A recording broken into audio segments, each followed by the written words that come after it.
ni jamono ji ñi ngi nekk si tànk pour bëgg a convoquer Antoine Félix Diome Arfan concrètement tout d'abord naka nga gisee cette sortie de Cheikh Yérim Seck une sortie décentralisée ah nekku defee ko si dëkk bi benn invité de MNF ak Maimouna Faye concrètement Arfan.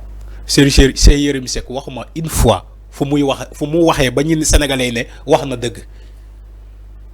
mais bii nii non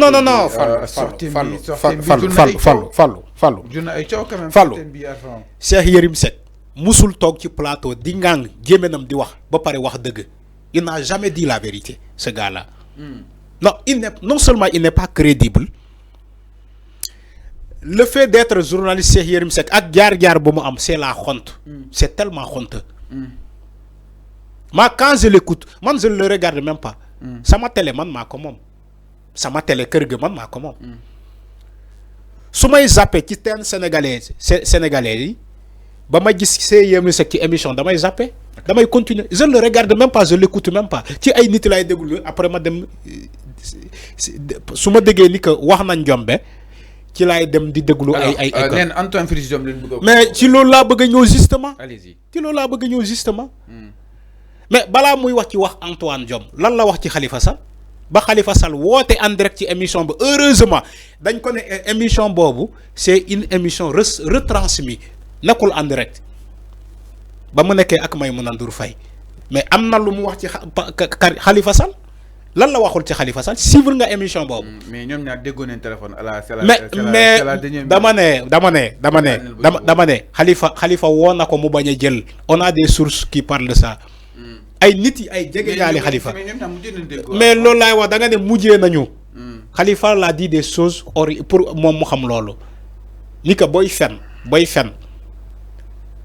bul fen nga dugalaale sama tuur man Khalifa Sall parce que waxu loolu ma la li nga wax ci man c'est faux amul c'est archi faux mais journaliste bu mel noonu boo waxee loxo dar gémminam boo waxee même xale yu ndaw yi nekk Cheikh Yérim Seck lu muy wax nii ay fen la day fen de moytu leen ko de ay kàcc nenn la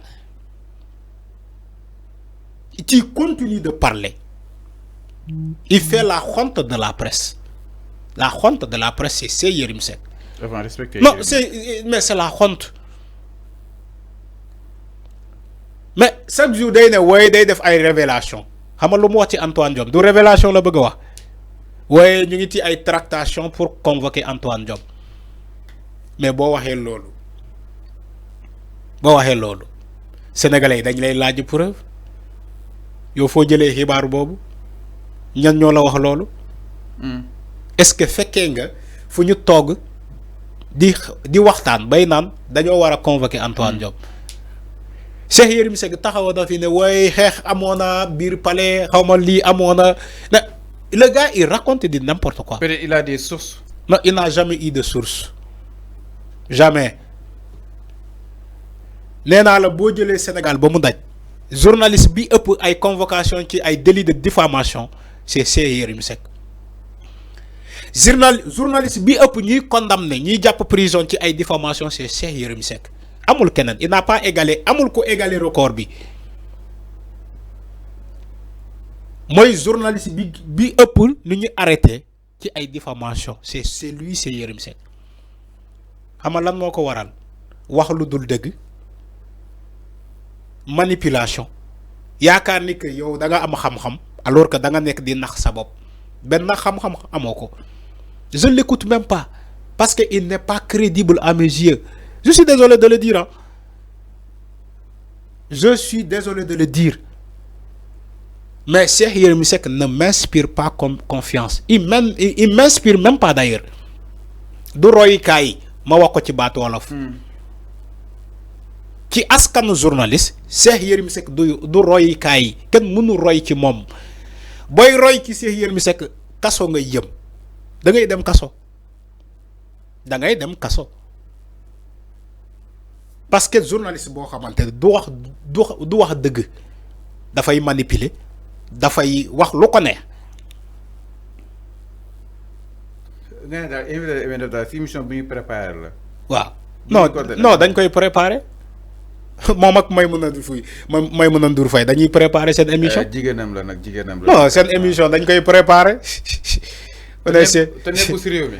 non mais loolu la. dafa bàyyi waxee Sénégal de.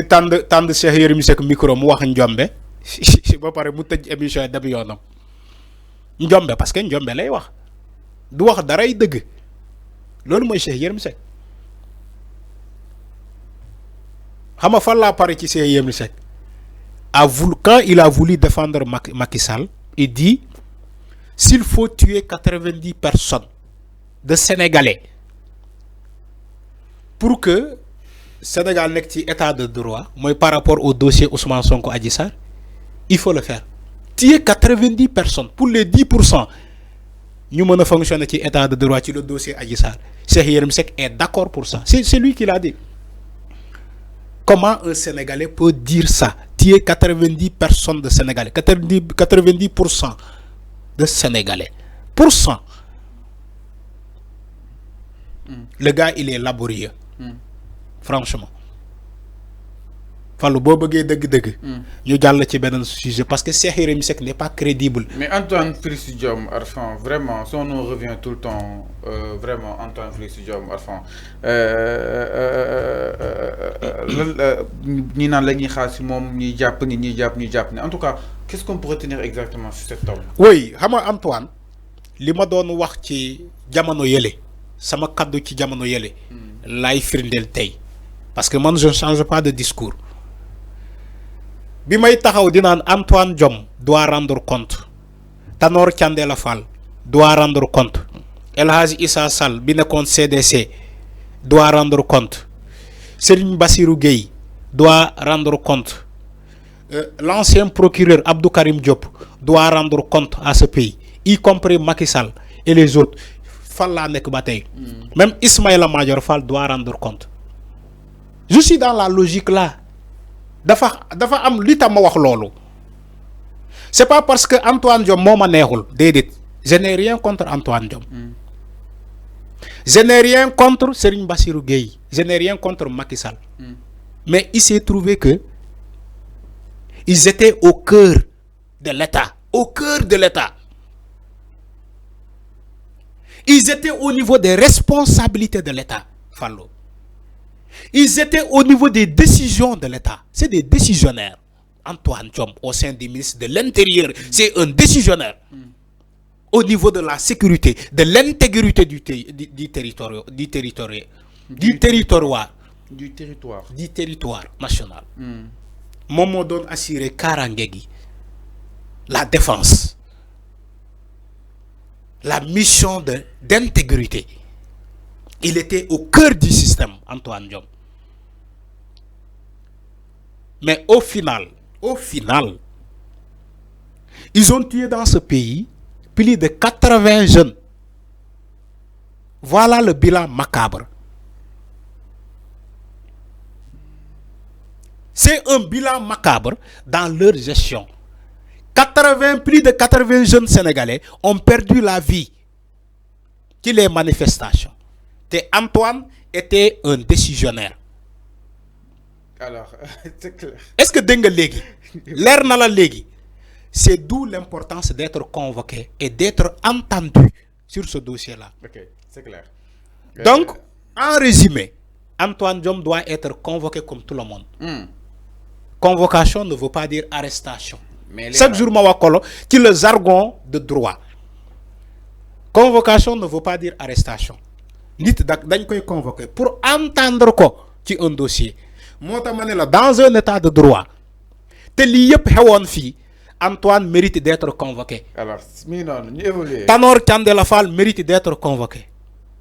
Alors Général Moussa Fall mérite d'être convoqué. Général Yag ainsi que d'autres et d'autres.